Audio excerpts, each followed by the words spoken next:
నమస్తే పిల్లకాయలు, నేను మీ ఎస్ఎస్ తాతని. అదేనండి మీ తాతని. బాగుండారా? కొత్త వీడియోతో వచ్చేసా. ఏం లేదు, నేను ఇప్పుడు వానగర్ ఫిష్ మార్కెట్కు మా మనవడిని పంపించి అక్కడ స్క్విడ్స్ అంట, అది తెలుగులో నాకు తెలీదా, స్క్విడ్స్ కర్రీ మా మనవరాలు చేత చేయించడానికి మా మనవడిని పంపించా. చూడు వాడు తెప్పలు చూడండి పాపం. పెద్ద మార్కెట్లో పాపం కార్ని పార్క్ చేసి పాపం ఆ రేస్లోకి వెళ్ళినాడు. ఇప్పుడు వెళ్తున్నాడు చూడు ఆ స్పిడ్స్ కొనుక్కోవడానికి. ఓరే మనవడా, ఒకసారి ఆ స్పీడ్ అంటే చూపిరా మనం వ్యూవర్స్కా ఎట్టుంటుందో. కొత్త కొత్త స్పీడ్స్ ఎట్ట వండాలో మా మనవరాల చేత వండిచ్చే మనం వ్యూవర్స్కి చూపిద్దాం. ఏదో అదిగుదిగుదిగుదిగుదిగుదిగుదిగుదిగు బొబ్బోలే ఉందిరా, అదే ఎంత పొలుగ్గా ఉందో. తినేద్దాం కానీ ఎత్తుకొచ్చి శుద్ధంగా ఆడే కడిగిచ్చి తీసుకురా. అర్థమైందా? ఏదే మళ్ళీ ఇంకోసారి చూపించి మా వ్యూవర్స్కే. ఎంత అంటారా? ఎంతో వంతలే తీసుకొచ్చి అదే మొత్తం గోల్ సంచులు వేయించుకోనే. మొత్తం వేయించుకోరా నువ్వు, వాడితే మాటలా వేయించుకో. అదే వేయించుకొచ్చి 1 కేజీకి ఎంత, 1/2 కేజీ కూడా రాబోయే. బొల్లి ఉండే 10 తిందాం పోదా. అదే అంతే. అదిగో చూసినా ఎట్టుండే అయ్యో, ఒక జాతి ఫిష్లు సీలో దొరుకుతాయి మనకి. అవు చూడు ఎంత బాగా ఒలిచేస్తుందో, నీట్గా ఒలిపించుకొని తీసుకొచ్చేయా. కానీ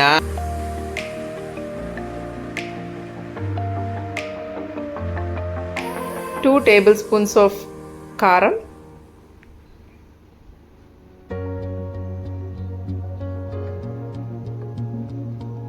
మనకు కావాల్సినంత ఉప్పు వేసుకోవాలి. ఈ 3 వేసుకున్న తర్వాత మనము బాగా వేయించాలి. మనకు ఆ కారం అంతా కూడా పచ్చివాసన పోయిన తర్వాత తరిగి నానబెట్టిన హాఫ్ బాయిల్ చేసిన స్క్విడ్ పీసెస్ని ఇందులో వేయాలి.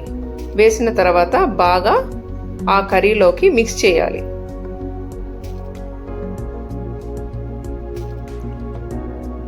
ఇవి బాగా మిక్స్ చేసిన తర్వాత కొంచెం వాటర్ పోసుకొని బాయిల్ అయ్యేందుకు. తర్వాత నేను ఒక 1/2 table spoon of pepper powder కూడా తీసుకున్నాను.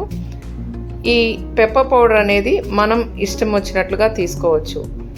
బాగా స్పైసీగా కూర కావాలి అంటే కొంచెం ఎక్కువ వేసుకోవచ్చు, లేదు కొంచెం తక్కువ కావాలంటే కొంచెం తగ్గించి ఈ పెప్పర్ పౌడర్ని వేసుకోవచ్చు. అంతా బాయిల్ అయిన తర్వాత మనము కొరియాండర్ని అంటే కొత్తిమీరని ఇలా చిన్న చిన్న పీసెస్గా కట్ చేసుకొని వేసుకోవాలి. అంతే, ఇంత ఈజీగా మనం ఈ స్క్విడ్ కర్రీని చేసేసుకోవచ్చు. మీరందరూ కూడా ఇలాగే ట్రై చేసి ఎలా ఉందో నాకు మెసేజ్ చేయండి. ఇప్పుడు నేను టేస్ట్ చేసి చెప్తాను, ఒకసారి చూద్దాం ఎలా ఉందో. వావ్, తింటుంటే చాలా బాగుంది. మీరు కూడా ట్రై చేసి చూడండి, చాలా బాగుంటుంది. అంతే మనవరాలా, ట్రై చేయాల్సిందే.